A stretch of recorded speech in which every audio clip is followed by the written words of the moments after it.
पहले तो आपको मैं बाहर का व्यू देता हूँ, आपको पता तो चलना चाहिए कि बाहर दिखता है। ये बाहर का व्यू है हमारा। सामने ही मेरे जो है मेरी जान, मेरे सप्लाई फैंस जिनका मैं रूटीन करता हूँ हर वीक, वो मेरे को दिखते रहते हैं। लेकिन वो ना भी दिखे तो बाहर का व्यू भी बड़ा सुंदर सा दिखता है। अब खूबसूरत से वीडियो पे, अब आज के वीडियो का टॉपिक ये है कि मैंने अपना पहला शिप कर लिया कंटेनर वेसल पे, दूसरा शिप कर लिया बल्क कैरियर पे, और तीसरा शिप में आ चुका हूँ प्रोडक्ट टैंकर पे, जो कि मैं भगवान को बहुत बहुत धन्यवाद करता हूँ कि I have got this opportunity of coming on product tankers. तो आज का वीडियो बेसिकली था ही इसलिए कि मैं बताना चाहता कि life container vessel, bulk carrier और प्रोडक्ट टैंकर जो जिस पे मैं हूँ, कैसे ये लाइफ डिफरेंट है तीनों से। तो सबसे पहली चीज़ जो आप लोगों को पता चलनी चाहिए before deciding that you want to go on tankers, bulk carriers और कंटेनर्स इज़ श्योरली बहुत इंपॉर्टेंट चीज़ है यार। जब आप 6 महीने के लिए किसी शिप पे जा रहे हो, you want to travel right. आप पूरे दिन लोहा तो नहीं देख सकते।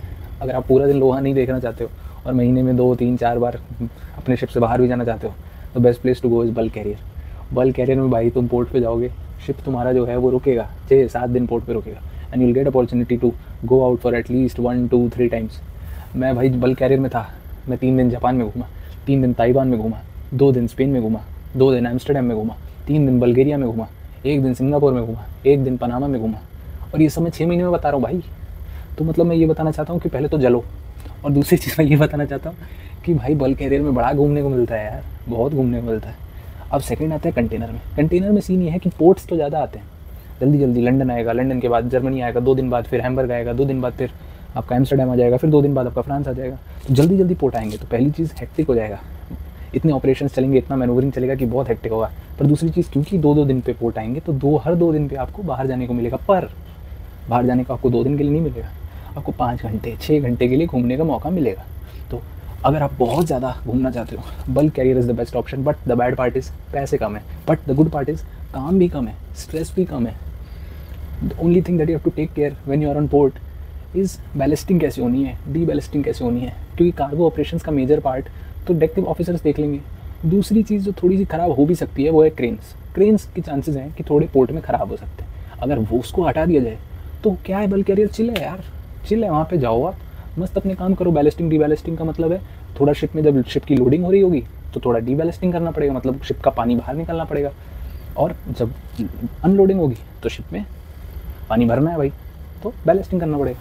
ये चीज़ तो वैसे तीनों शिप में करनी है। आप प्रोडक्ट टैंकर पे हो चाहे दुनिया के किसी भी जहाज पे हो, बैलिस्टिंग डी बैलिस्टिंग तो करनी है। लेकिन जब हम ऑयल टैंकर में आ जाते हैं तो कार्गो ऑपरेशंस भी बहुत इंपॉर्टेंट पार्ट हो जाता है, जो कि सेफ्टी ऑफ द शिप और safety of the person on board, इसके लिए भी बहुत ज़्यादा इंपॉर्टेंट है। So you can not take those operations lightly. इस वजह से हम जो पहली चीज़ तो ये कि प्रोडक्ट टैंकर में जैसे ही आप आओगे या फिर आप किसी और शिप पे आप आओगे तो 30-40 घंटे 50 घंटे से ज़्यादा आपको पोर्ट स्टे नहीं मिलेगा, और मिलेगा तो वो शहर से बहुत ज़्यादा दूर होगा। और अगर शहर के पास भी हो गया तो भी हेक्टिक काफ़ी होने वाला है, क्योंकि डिस्चार्जिंग ऑपरेशन में बहुत ही ज़्यादा स्ट्रेस होता है एक इंजीनियर या फिर एक डेक ऑफिसर के ऊपर कंटिन्यूस। तो उस टाइम में शिप छोड़ के जाने से ज़्यादा अच्छा उनको लगता है कि सो लेते हैं भाई शिप पे, क्या घूमने जाएंगे, ये प्रॉब्लम आ जाती है। और उसी टाइम में बंकरिंग भी हो जाएगी, उसी टाइम में प्रोविजंस भी आ जाएंगे, उसी टाइम में स्टोर भी आ जाएगा। So it becomes hectic, that is the problem. Containers इन दोनों के बीच में कहीं होते हैं जहाँ पे कार्गो ऑपरेशंस तो चिल होते हैं, आपका काम उसमें बहुत कम होता है एज एन इंजीनियर। पर दूसरी चीज़ ये है, फिर कोई बात करते हैं, देख ही रहे हैं कॉल आ रही है, आई एम सॉरी, लेकिन कंटिन्यू करेंगे ब्लॉग। चलो, हेलो होती इंजीनियर, कार्ड्स के लिए आता हूँ सर।